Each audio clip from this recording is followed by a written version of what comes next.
हमारी संस्कृति, हमारे संस्कार सदा रहें हमारे साथ। सब्सक्राइब करें तिलक। भूचाल के पश्चात मनुष्य किसी दिशा में किसी रास्ते पर तो चलेगा।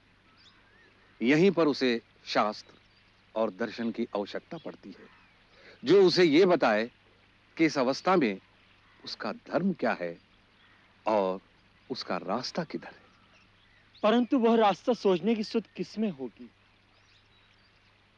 होने की चोट इतनी अकस्मात और कठोर होती है कि मनुष्य का होश स्थिर नहीं रहता। या तो वो जड़वत हो जाता है या पागल।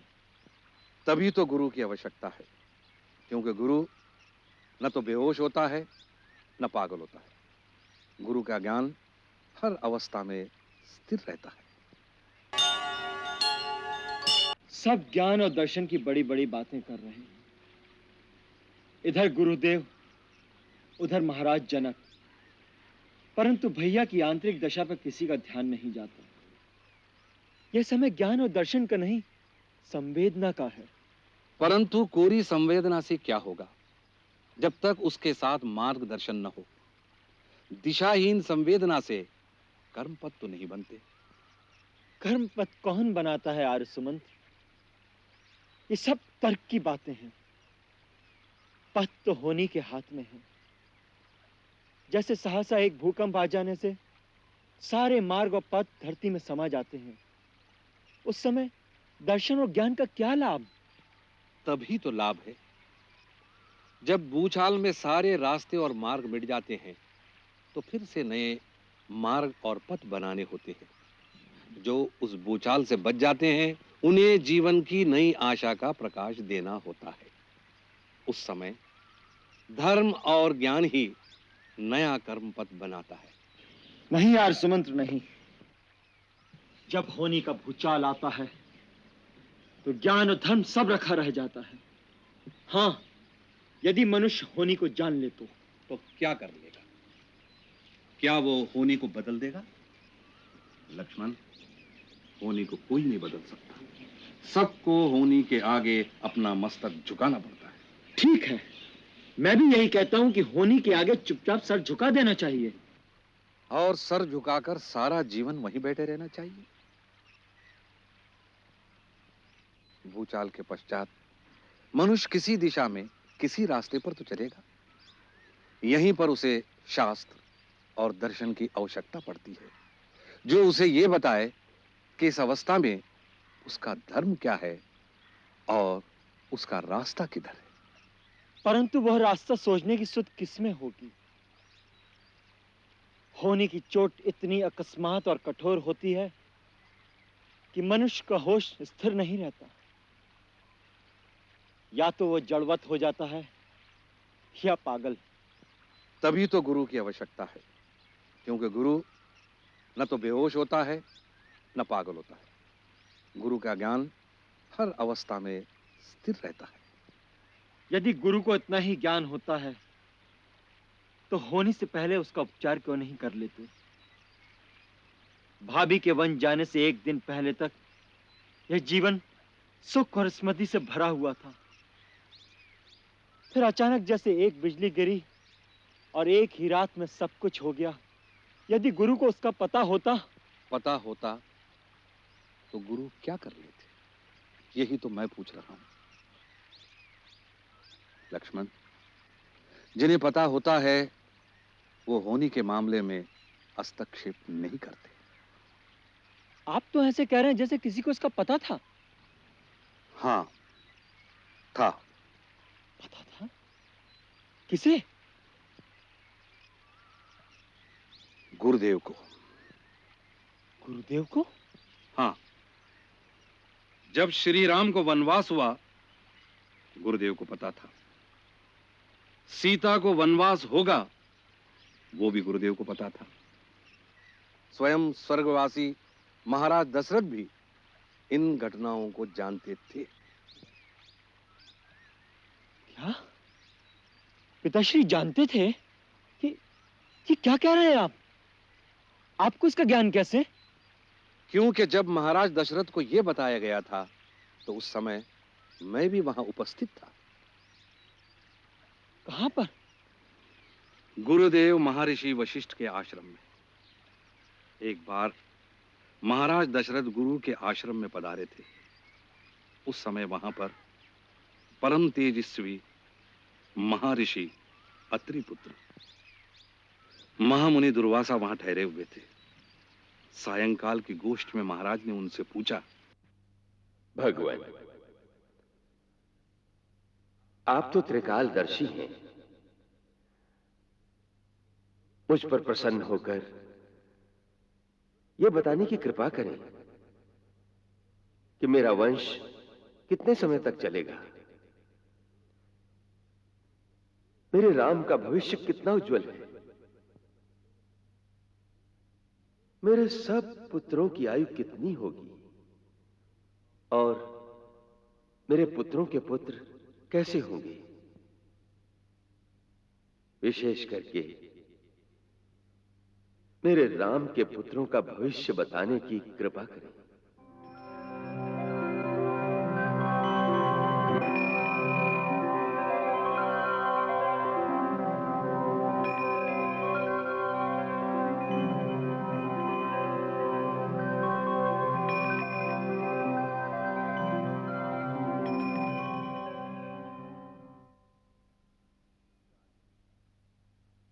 राजन, आपके सारे पुत्र दीर्घजीवी हैं।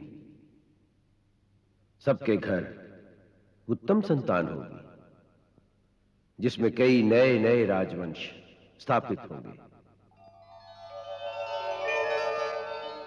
आपने विशेषतः राम की बात पूछी है, तो सुनिए। राम का भविष्य अधिक सुखमय नहीं है। वो अपनी युवावस्था में ही राजसुख से वंचित होकर पत्नी सहित 14 वर्ष वन में रहेंगे। जब राज्य सुख पाएंगे तो पत्नी सुख से वंचित हो जाएंगे। पति पत्नी दोनों एक दूसरे के विरह में ही अपना अपना जीवन व्यतीत कर देंगे। उनके 2 पुत्र भी होंगे जो बड़े पराक्रमी होंगे। दोनों नए राज्य स्थापित करेंगे। राम उनका अभिषेक अयोध्या से बाहर करेंगे, अयोध्या में नहीं। क्या?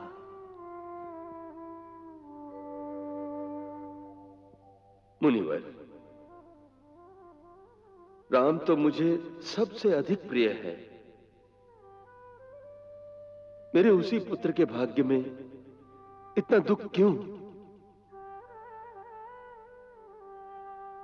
राजन, श्री राम के भाग्य के बारे में आपने जो बात कही है वो अज्ञानवश कही है, क्योंकि आप नहीं जानते कि आपके पुत्र राम तो स्वयं भाग्य विधाता है। अर्थात ये कि तीनों लोकों के स्वामी भगवान विष्णु ने ही आपके घर राम रूप में अवतार लिया है। और ये पत्नी वियोग का दुख उन्हें भृगु ऋषि के दिए हुए शाप के कारण भोगना पड़ेगा। भृगु ऋषि ने भगवान विष्णु को शाप दिया था? हां, देवासुर संग्राम के समय देवताओं से पीड़ित होकर दैत्यों ने महर्षि भृगु की पत्नी की शरण ली थी। इस पर कुपित होकर भगवान विष्णु ने अपने चक्र से भृगु पत्नी का सिर काट दिया।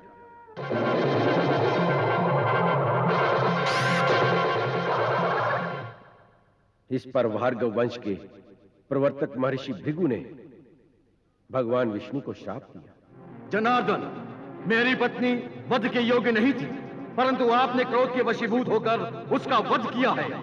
इसलिए आपको भी मृत्यु लोक में जन्म लेना पड़ेगा। और वहां बहुत वर्षों तक पत्नी वियोग का दुख सहना पड़ेगा।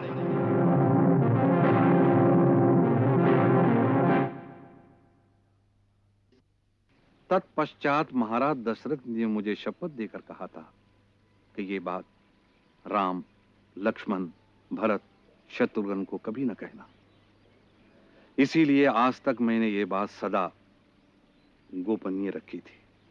ऐसी विचित्र बात सुनकर मन में कई प्रकार के प्रश्न उठते हैं। यदि आपको ये सब पता है तो फिर भी हम इस प्रकार दुखी क्यों होते हैं? तुम्हारे वनवास जाने पर मैं इतना विवल क्यों हो गया था? ऐसे ऐसे कई प्रश्न मेरे मन में भी उठते हैं, पर उनका उत्तर मुझे नहीं मिलता। ऐसा लगता है कि हम साधारण प्राणी माया के जाल में ऐसे फंसे हुए हैं कि उनमें से बच के निकलना संभव नहीं है। श्री राम को देखो, स्वयं भगवान विष्णु के अवतार हैं। फिर भी जब नर रूप धारण किया है तो अपने आप को संपूर्णतः माया के अधीन कर दिया है। उसी प्रकार दुखी होते हैं, विवल होते हैं। फिर हमारी क्या गिनती है लक्ष्मण?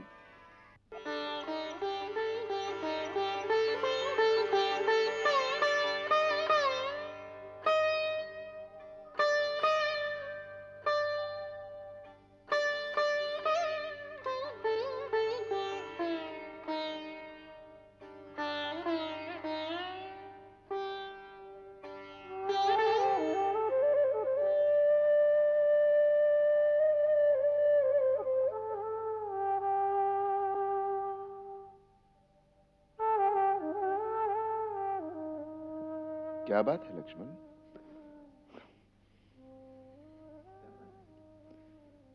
कुछ नहीं भैया। किस गहरी सोच में डूबे हुए हो? सोच में नहीं, एक दुविधा में फंस गया हूं। कैसी दुविधा? बड़ी विचित्र दुविधा है भैया। आर्य सुमंत्र कह रहे थे आप भगवान विष्णु के अवतार हैं और भाभी सीता भगवती लक्ष्मी के अवतार हैं।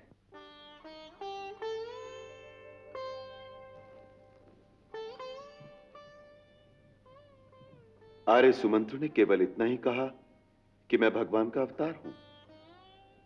ये नहीं बताया कि समस्त प्राणी मात्र के अंदर भगवान की ही ज्योति प्रकाशित है।